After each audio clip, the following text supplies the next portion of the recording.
আজ আমি তোমাদের কাছে নিয়ে চলে এসেছি খিচুড়ির রেসিপি নিয়ে। তো এই কদিন টানা নিম্নচাপের ফলে 3-4 দিন মতন প্রায় বৃষ্টি হয়েছিল। আর বৃষ্টি হওয়ার ফলে ওয়েদারটাও বেশ ঠান্ডা ঠান্ডা ছিল।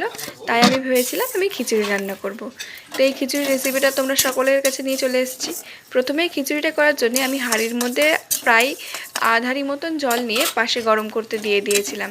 তারপরেই কড়াইয়ে আমি মুগ ডালটাকে একটু ভেজে নিলাম।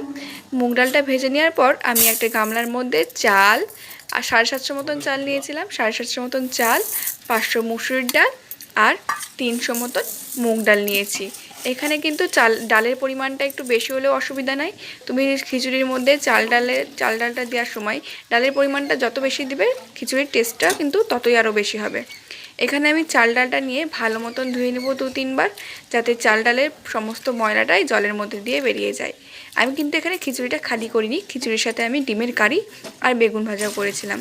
আমি ভেবেছিলাম বেগনিটাও করব, তবে প্রায় অনেক বেলায় হয়ে গিয়েছিল, তাই বেগনিটা করা আর সম্ভব হয়নি। দেখতে পাচ্ছ আমি ভালো করে চাল ডালটাকে প্রায় 2-3 বার মতন ধুয়ে নিয়েছি। আর জলটা দেখো প্রায় সাদা হয়ে আসছে। যতক্ষণ না জলের কালারটা মোটামুটি নর্মাল হয়ে আসছে ততক্ষণ তোমরা কিন্তু চাল ডালটা ভালো করে ধুয়ে নেবে। চাল ডালটা ভালো করে ধুয়ে নেওয়ার পর আমি সেই হাঁড়ির জলটাকে দেখলাম ভালো করে জলটা প্রায় ফুটে উঠেছে।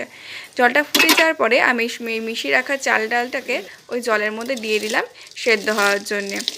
পুরো চাল ডালটা এই জলের মধ্যে দেওয়ার পর আমি এটা সেদ্ধ হওয়ার জন্য রেখে দেবো, কিন্তু তার আগে আমি একটু সামান্য লবণ দিয়ে নিব এর মধ্যে। লবণটা দিয়ে নিলে ভালো করে সেদ্ধটা হবে।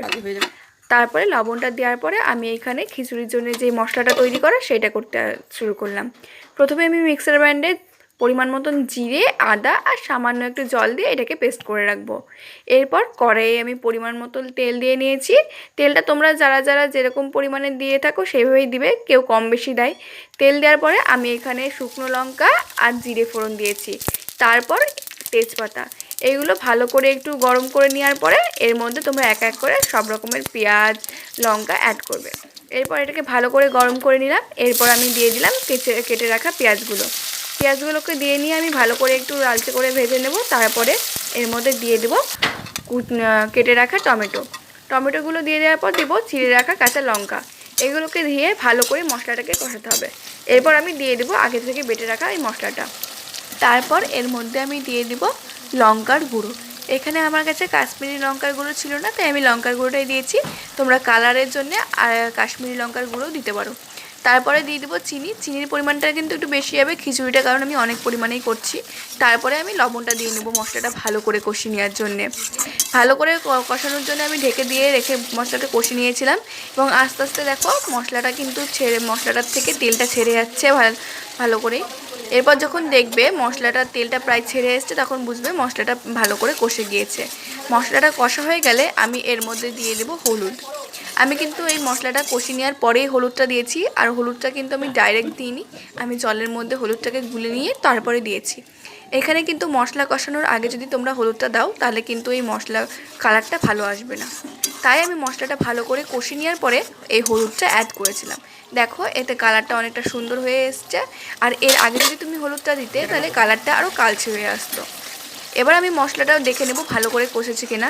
ভালো করে মশলাটা কষে গেলে আমি দেখব যে খিচুড়িটা ভালো করে সেদ্ধ হয়েছে কিনা। খিচুড়ির চাল ডালটা আমার প্রায় ভালো করে সিদ্ধ হয়ে গেছিলো চাল ডালটা।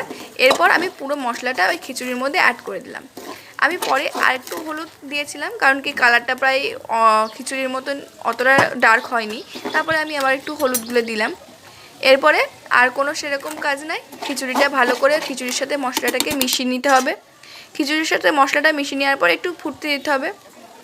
এরপর আমি দিয়ে দিব খিচুড়িটা নামানোর আগে একটু গরম মশলা উপর দিয়ে ছড়িয়ে নেব। গরম মশলাটাকে ছড়িয়ে নিয়ে ভালো করে খিচুড়িটার সাথে মিক্স করে নেব। আর এই খিচুড়িটার সাথে গরম মশলাটা ভালো করে মিশিয়ে নেওয়ার পর উপর দিয়ে দিব দেশি ঘি। এই ঘিটা ছড়িয়ে নেওয়ার পর আবার ভালো করে মিক্স করে নেব খিচুড়িটার সাথে। এবার দেখো খিচুড়ির কালারটা খুব সুন্দর হয়েছে, আর খিচুড়িটাও যখন পরে আমরা খেয়েছিলাম বেশ সুন্দরই খেতে হয়েছিল। তো এরকম করে দুপুরে তোমরা খিচুড়িটা বানিয়ে খেয়ে দেখবে ঠান্ডা ওয়েদারে, খুব ভালো লাগে।